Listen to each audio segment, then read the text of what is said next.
Representative Rob Bishop has a plan for resisting the Democratic push for climate legislation at the House Natural Resources Committee.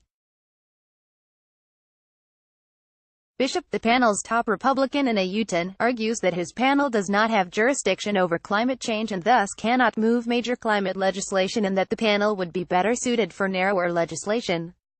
The jurisdiction issue is that the Natural Resources Committee has zero jurisdiction over any climate legislation, including Clean Air Rules, Clean Water Act, etc., said Christina Baum, spokeswoman for Bishop's side of the committee, in an email.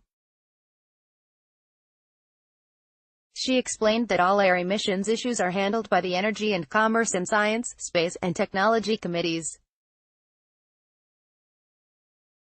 There is legitimately no reason why we're discussing climate change in the House Natural Resources Committee, she added. Bishop, instead, says that he wants to focus on issues like wildfire management, which can have a significant impact on air quality, along with a serious parks maintenance backlog, which are squarely under the panel's jurisdiction.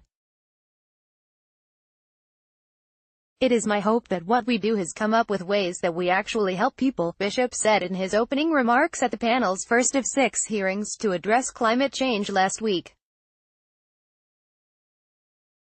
Bishop maintains that the only other area under the committee's jurisdiction is using trees to control the rate of greenhouse gas emissions and global warming.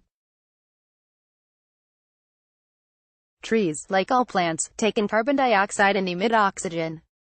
That is the jurisdiction of this committee, and those are the kinds of things that I hope we can do to help with specific issues, Bishop said.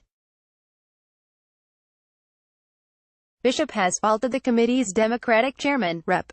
Raul Grijalva of Arizona, for not sharing the panel's climate change agenda with him, preventing him from determining whether it includes items that he would argue are outside its jurisdiction.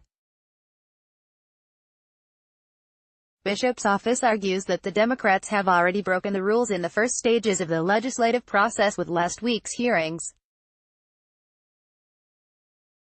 Under the House committee regulations, the majority must post a public memo that details the subjects of a hearing and names the witnesses. Bishop's office says Democrats didn't do so. The public memo is supposed to be a transparent way to provide the public with information about what to expect in the hearing and what the focus of the conversation will be, Baum said. Without it, no one knows why they're there.